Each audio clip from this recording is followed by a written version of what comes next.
Of course, Friday the 13th. Oh, Scaryville, USA. Should have known. I just did not connect the dots.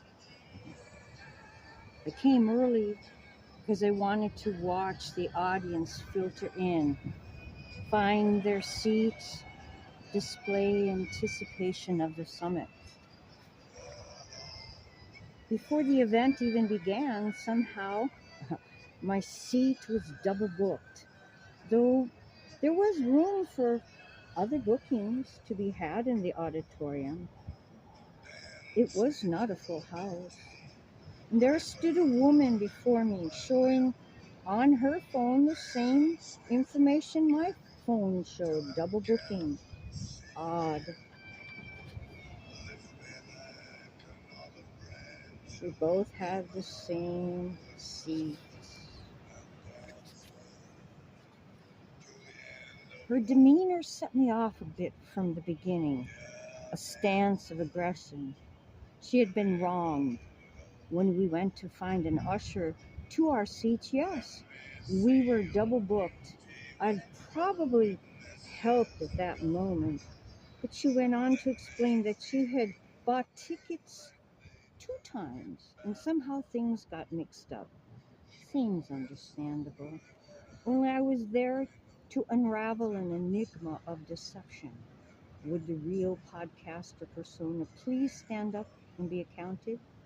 As it was, I'd experienced four individuals claiming that they were the individual. Yet I had all three simultaneously on the texting line, asking each one, "Are you this individual?" They all said yes. There was another individual on another app claiming the same thing. "I am he." How can there be four? Yet the three of them didn't know the fourth proclamation. Trust was a big issue, seriously big issue. And there she was, making an even grosser enigma to unravel. The thing is, I didn't want to leave the seat I had purchased, and the only thing I wanted was to understand the last 4 months and 3 days as to the connection to my most personal intimacy of life. It is important to say it was this connection getting me to switch dance partners. Since September of 2009, I had been dancing with death. It had become a regular habit of passing over onto the ethereal realm or death, and to be told it's not your time, stay on earth. So here I am. And January 24th came the New Year's resolution, and I was tired of the pain my body must experience because poor people, according to Obamacare, are unable to get encephalitis or spinal meningitis. That is forbidden. So, in my medical records, proof that encephalitis had possibly been there was ignored. Therefore, all signs that it could be were ignored, and the ignorance was prevalent even in 2024. Time for change, and the struggle of letting wrong be righteous coming to an end. And there she was, being a manipulator. "You must help me, you must, or I cannot be believed at the box office," she claimed. "No, I don't understand why you need me to fix your double booking business. Why would you ever need me?" And her ending conversation was, "Well, you aren't a helpful person at all," and she cursed me. Prevalent behavior in a manipulator. Not a good reality. Harsh. Another reason to be concerned with this connection. I so desired for the connection to be true. And, and even before I went into the auditorium, the enormous beat of the drum was being blasted by the amplifiers, and they were crushing any other sound of my person beat the ba-bum, the ba-bum, the ba-bum, the overstimulating of my nervous system, a hype technique to a form to override free will and overload it into compliance. I truly wanted to experience his life's design, and that is why I bought the ticket in the first place. After all, he had spent 10 years doing this procedure. If I chose to be a compliment to him, it was crucial to understand this bought ticket. And this summit was important to his soul. It was the core of his life structure. I covet truth. Give it to me full on, even if it hurts to see. I'd rather deal with ugly truths than believe a pretty deception. Free will is the order of every human being, unlike an animal which is designed for the everlasting formula here on planet Earth. And a human being is a superfluous to this design of the everlasting life on Earth. And lately, the human race had become the lethal disease of this treasure, this rare gem of universe, Earth. Ego has become the driving factor of the human condition. In connecting to the source, that isn't done these last few centuries on planet. Instead, connection to the social structure has been a child's teaching.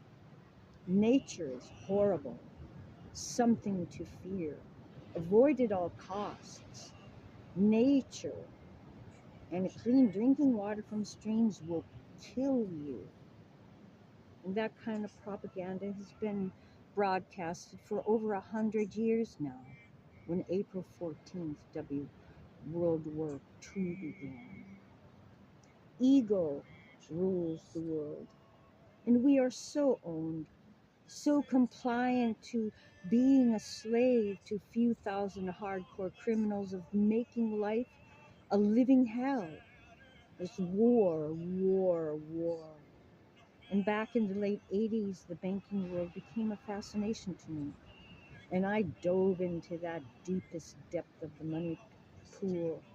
Who, what, where was this life expression being done? The rabbit hole is a deep, dark tunnel.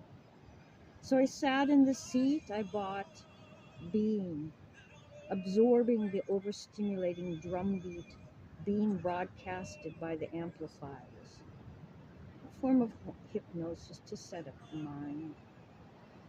Then the chanting began. It was as if his audience, his subscribers, worshipped him as they chanted his name. And I waited for his presence to appear upon the stage, only to witness the huge screen held his face rather than him in the flesh. And it felt as if a freight train had plowed into my person because of my emotional blindness. I was smack in the middle of the train tracks. Blam. Hit hard enough to want to vomit and release all bodily functions. I literally nearly ran to the ladies' room. It would be exceedingly rude to puke on the people in front of me. And I felt as if I was spinning, being sucked into a vortex, and I felt my soul being squashed like a bug under a calloused finger. The pain was overwhelming. I truly believe the words we wrote to each other. For certain, I meant them. That is why I purchased the ticket for that seat. I felt extremely foolish. The idiot. How could I think I could ever support, fill the worship that he was getting?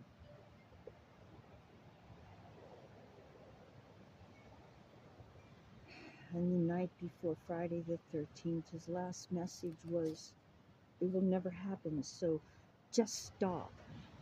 Sent 3 times. Not just one time, but 3 times. And in the world of manifestation, 3 times is the charm. Surrounding the auditorium were the slogans.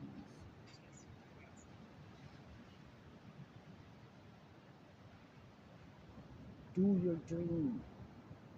Be your greatest.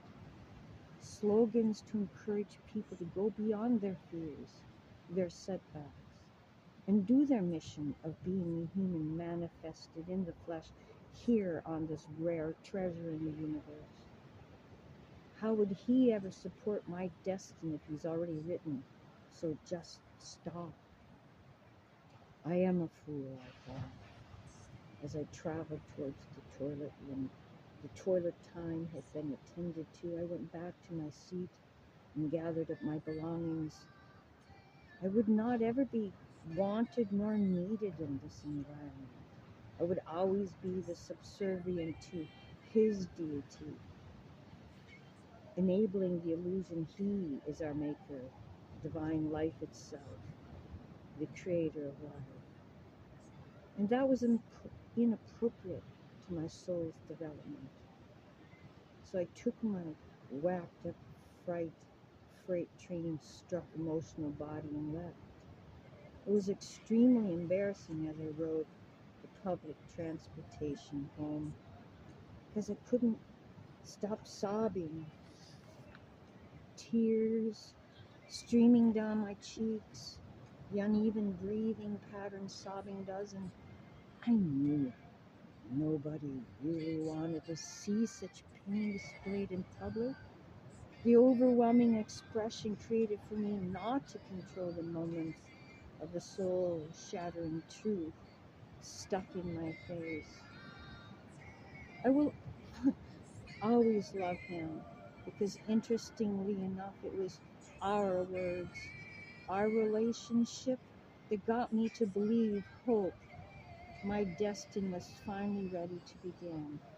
And I had to get rid of my dance partner, death, and align myself with life's energy. Wanting to meet him, to be desiring to be part of a team, learning the art of becoming we. For me, is a singularity, and we make the whole. So I end this encounter with my mantra. Answer prayers of children. Do peace. Money only keeps war going around the world, destroying life and making it hell. Love makes the world go round and sustains life. I'm blessed to learn a valuable lesson and will forever be grateful for the relationship that got me back on track. Life is punny.